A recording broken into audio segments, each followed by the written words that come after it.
The gospel text of today, taken from the Gospel of Mark chapter 4, verses 26 to 34, contains two parables. Of these, the first one, chapter 4, verses 26 to 29, is found exclusively in the Gospel of Mark and in no other gospel. It is termed as the parable of the seed growing secretly. The second one, chapter 4, verses 30 to 32, is known as the parable of the mustard seed and is found also in Matthew and Luke. But the first parable, which Jesus prefaces with these words, "To what shall I compare the kingdom of God?" is now a parable exclusive to Mark. I believe that this parable gives us a lesson for life. This parable tells us how we must live our lives, and the parable does it in 4 stages. In the first stage, what Jesus says is this: a person. Jesus does not use the word farmer. He does not even use the word sower, but he says a person to indicate. He's not talking of a field. He's not talking of agriculture, but he is talking of life. So a person scatters the seed.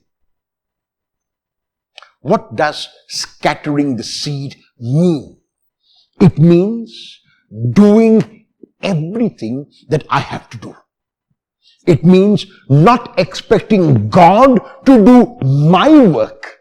It means that I leave no stone unturned. It means that I, as far as possible, do not leave anything undone. It means that I work to the best of my ability, that I work optimistically, that I work positively, that I simply do all that I am required to do. The second step follows the first almost naturally, because the second step is that at night I am asleep. And the reason why I can sleep at night is because I have done my best during the day.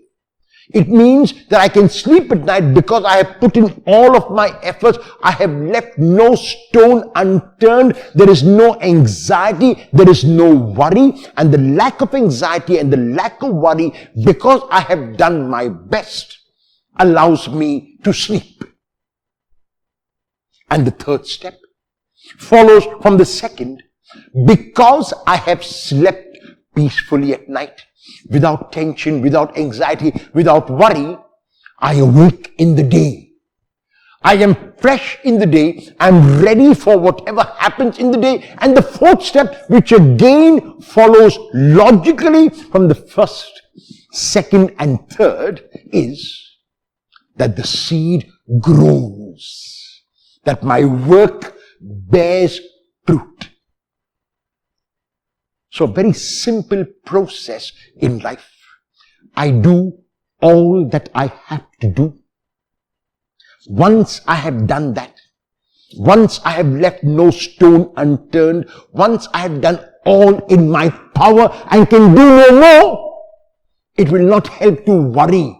It will not help to be tense. It will not help to be anxious. And so therefore, I give up anxiety, I give up tension, I give up worry, and I sleep at night. And if I do that by giving up the negatives, then I awake in the day. And wonder of wonders, the seed grows, my work bears fruit. However, often this is what we do.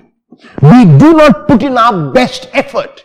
We leave many stones unturned. We really are not present in the moment, and so not doing what we are required to do. And because we have left things incomplete, because we have not given our best, we are anxious at night. We get insomnia. We need sleeping pills to go to sleep. And even with those sleeping pills, because the anxiety and worry is so much, we have not slept peacefully at night. And so we feel sleepy in the day. We cannot give to the day what the day requires. We cannot give our best to the day when we are meant to do so. And the consequence is the seed does not grow. And so in this parable, the Lord is calling us to this 4-step process to do our best.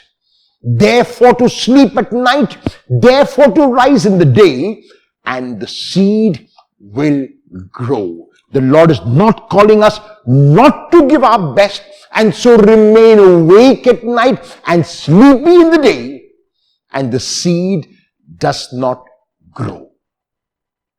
In the second parable, the parable of the mustard seed, the Lord speaks about this contrast.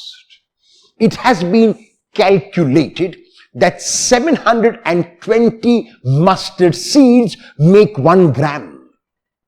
And the Lord speaks about one that is 1/720th of a gram is sowed into the ground.